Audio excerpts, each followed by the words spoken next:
होता है यार जायचं मसँग रिसाएर रोएर मैले प्र्याङ्क गरेँ अब क्या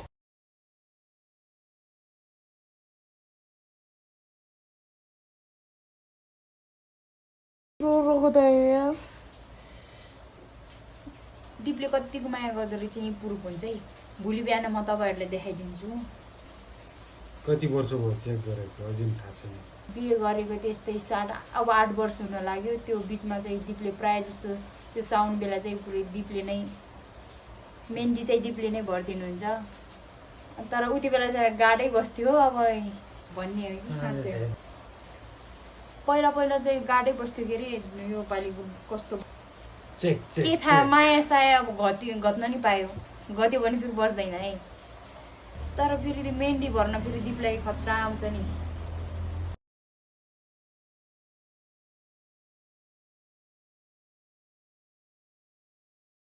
अघि चुरा लाउँदा यत्रो काटिदियो दिपले मलाई हाम्रो मेहन्दी चाहिँ यतिको भइसक्यो भिडियो बनाउँदै लाइन गयो कस्तो भएछ कमेन्ट गरिदिनु ल मेरो बुढाले कस्तो बनाउनु भएछ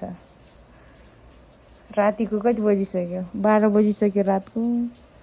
यस्तो मेहनत गरेर यतिको माया गर्ने बुढा पाउनु पनि भाग्य नै हो होइन त दिप अब चाहिँ पछाडि डिजाइन चाहिँ कस्तो बनाउने भन्दा आफ्नै तरिकाले यो पनि त आफ्नै तरिकाले बनाइदिएको के यो दिपले आफ्नै तरिकाले बनाइदिनु भएको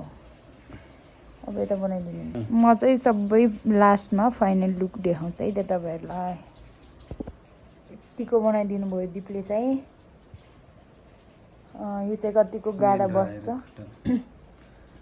दिपलाई चाहिँ राम्रो बनाएको के नत्र योभन्दा राम्रो दिपलाई चाहिँ निन्द्रा जस्तै लाग्यो अरे बिचरा मेरो बुढा दिनभरि काम गरेर थाक्नुहुन्छ नि त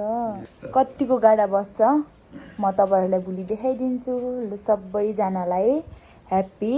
साउने सङ्क्रान्ति बाई बाई